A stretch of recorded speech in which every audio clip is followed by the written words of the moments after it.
se eu te dissesse que a Bíblia que milhões de pessoas carregam debaixo do braço hoje está sangrando, imagine ter a audácia de pegar a palavra de Deus, soprada pelo Espírito Santo, colocar sobre uma mesa de madeira fria na Alemanha e com uma caneta vermelha e uma tesoura decidir: isso fica, isso sai. Parece um filme de terror teológico? Pois é exatamente isso que aconteceu no século XVI. Martinho Lutero não apenas traduziu a Bíblia, ele a mutilou. Ele arrancou 7 livros inteiros que sustentavam verdades que ele não conseguia engolir. Hoje, você vai descobrir o que foi roubado da sua fé e por que o inferno treme diante dos livros que tentaram esconder de você nos últimos 500 anos. A verdade é polêmica, mas ela liberta. Fique até o fim ou continue lendo uma versão censurada da verdade. Parte 1. A cena do crime. 73 contra 66. Vamos direto ao ponto, sem rodeios ecumênicos baratos. A Bíblia Católica possui 73 livros. A Bíblia Protestante, que você encontra em qualquer esquina ou hotel, tem 66. Onde foram parar os outros 7? Tobias, Judite, Sabedoria, Baruque, Eclesiástico ou Sirácida. 1 Macabeus e 2 Macabeus, além de trechos de Esther e Daniel. Não estamos falando de rodapés, estamos falando de escritura sagrada. Durante 500 anos, a cristandade leu, rezou e viveu com esses livros. Santo Agostinho os defendia. Os concílios de Hipona e Cartago, no século IV, confirmaram que eles eram inspirados por Deus. E então, um monge agostiniano, atormentado por escrúpulos, Martinho Lutero, que decide unilateralmente que a Igreja errou por 1 milênio e meio. A audácia é chocante. Lutero criou uma nova categoria, chamando-os de apócrifos. Livros bons para leitura, mas não inspirados. Mas a pergunta que ninguém faz no culto de domingo é: com que autoridade? Quem deu a Lutero, um homem falível, o direito de veto sobre o Espírito Santo? A matemática não mente. Se a Bíblia é a única regra de fé, como dizem os protestantes, quem definiu o índice da Bíblia? A ironia suprema é que eles usam um cânon bíblico decidido por um homem que odiava a própria Bíblia, quando ela o contradizia. Parte 2. A Bíblia de Jesus, a Septuaginta. Parte 2. A Bíblia de Jesus, a Septuaginta. Para justificar esse corte cirúrgico, os defensores da Reforma usam um argumento que soa intelectual, mas é historicamente frágil. Mas os judeus não aceitavam esses livros. Vamos desmontar essa falácia agora. No tempo de Jesus, o hebraico já era uma língua litúrgica morta para muitos judeus da diáspora. A Bíblia que os apóstolos usavam, a Bíblia que Paulo citava em suas cartas para converter os gentios, era a Septuaginta, uma tradução grega do Antigo Testamento feita séculos antes de Cristo. E adivinhem, a Septuaginta continha os livros deuterocanônicos. Dos cerca de 300 citações do Antigo Testamento encontradas no Novo Testamento, a esmagadora maioria vem da Septuaginta, inclusive passagens que diferem do texto hebraico massorético. Se Jesus e os apóstolos consideravam essa versão válida, quem é Lutero para discordar? Ao rejeitar esses livros, Lutero não estava voltando às raízes do cristianismo primitivo.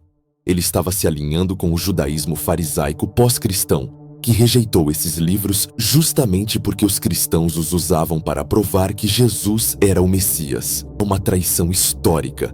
Preferir o cânon dos rabinos, que rejeitaram Cristo, ao cânon dos apóstolos, que morreram por ele. Parte 3. O verdadeiro motivo. A doutrina do purgatório. Aqui está o pulo do gato, a verdadeira razão obscura que os livros de história suavizam. Não foi uma questão linguística, foi uma questão doutrinária.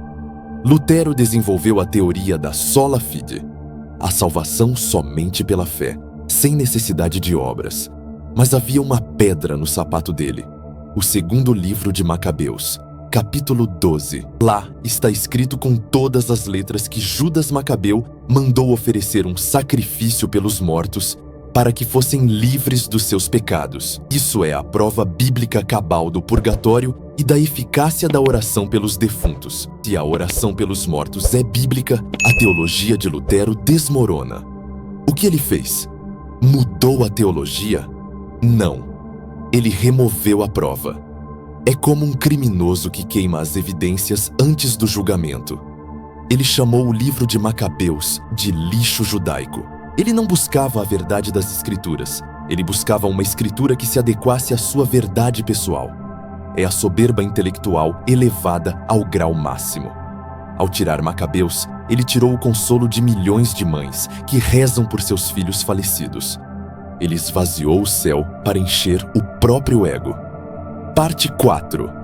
A tentativa de assassinato do Novo Testamento. Você acha que a ousadia de Lutero parou no Antigo Testamento? Segure-se na cadeira. A maioria dos protestantes hoje não sabe disso, mas Lutero tentou censurar também o Novo Testamento. Ele desprezava a Epístola de Tiago. Chamava-a de Epístola de Palha, dizendo que não tinha caráter evangélico. Por quê? Porque Tiago 2,24 diz explicitamente: o homem é justificado pelas obras e não somente pela fé. Era um soco direto no estômago da teologia luterana. Ele também questionou Hebreus, Judas e até o Apocalipse de São João, dizendo que não via o Espírito Santo naquele livro. Graças aos seus próprios seguidores, como Philippe Melanchthon, perceberam que isso seria suicídio religioso e o convenceram a manter os livros no Novo Testamento, embora Lutero os tenha segregado no final de sua tradução alemã, como se fossem cidadãos de segunda classe. Mas a intenção estava lá. A mentalidade estava lá. Isso prova que o critério de canonicidade para Lutero não era histórico nem divino, era gosto pessoal. Se concorda comigo, é palavra de Deus. Se não concorda, é palha. Que tipo de cristianismo é esse? Parte 5. O cânon de Jamnia. A desculpa esmagada. Vamos voltar à desculpa acadêmica favorita dos apologistas protestantes, o Concílio de Jamnia, ou Yavne. Eles dizem: nós seguimos o cânon hebraico, estabelecido pelos judeus em Jamnia, por volta do ano 90 d.C. Primeiro, a maioria dos historiadores modernos questiona se esse concílio sequer aconteceu da forma como descrevem. Mas, assumindo que sim, pensem comigo. Isso foi 60 anos depois da ressurreição de Cristo. Por que cristãos deveriam obedecer a uma decisão de rabinos fariseus que naquela mesma época estavam inserindo maldições contra os cristãos, os nazarenos, em suas orações nas sinagogas? Esses rabinos rejeitaram os livros deuterocanônicos em parte porque eles não foram escritos em ou não se achavam os originais na época, e porque eram usados pela seita cristã. Adotar o cânon de Jamnia é aceitar a autoridade de uma liderança que já não tinha mais a autoridade de Deus, pois o véu do templo já havia se rasgado. A Igreja Católica, guiada pelo Espírito Santo, definiu seu cânon baseada na tradição apostólica, não na rejeição judaica posterior. Trocar a autoridade de Pedro e Paulo pela autoridade dos fariseus de Jamnia é um erro histórico grotesco. Parte 6. As consequências devastadoras. Qual é o resultado prático dessa mutilação? Um cristianismo empobrecido. Sem o livro da sabedoria, perdemos profecias cristológicas impressionantes que descrevem a paixão de Cristo com detalhes cirúrgicos séculos antes de acontecer. Sem Tobias, perdemos ensinamentos profundos sobre o matrimônio e a batalha espiritual com o arcanjo Rafael. Sem Eclesiástico, perdemos um manual de ética e moral que formou a civilização ocidental. Mas o pior não é o que se perdeu de texto, mas o princípio que se estabeleceu: o eu acima da igreja. Quando cada um pode decidir o que é e o que não é Bíblia, abre-se a porta para o relativismo. Hoje são os 7 livros, amanhã são os versículos sobre moralidade sexual que não se aplicam mais. Depois de amanhã, a própria divindade de Cristo. A fragmentação do protestantismo em 40.000 denominações começou ali, naquele momento em que a tesoura tocou o papel. Se a Bíblia é um pilar, Lutero rachou a base. E a casa está inclinada desde então. Parte 7. Conclusão. A volta para casa. A pergunta que deixo para você hoje é desconfortável, mas necessária. Você quer a versão completa da Carta de Amor de Deus ou a versão censurada? Você confia na igreja que compilou a Bíblia no século IV ou no homem que a editou no século XVI? Não se trata de atacar protestantes, muitos dos quais amam a Deus sinceramente, mas de atacar o erro que os priva da plenitude da fé. A Bíblia Católica não tem livros a mais. A outra é que tem livros a menos. A história prova, a arqueologia prova e os santos padres provam. Não se contente com migalhas quando o banquete do Cordeiro está servido na mesa da igreja. Recupere o que foi roubado de você. Leia Macabeus, leia Sabedoria. Descubra a riqueza que tentaram esconder. A verdade é católica e ela é inteira.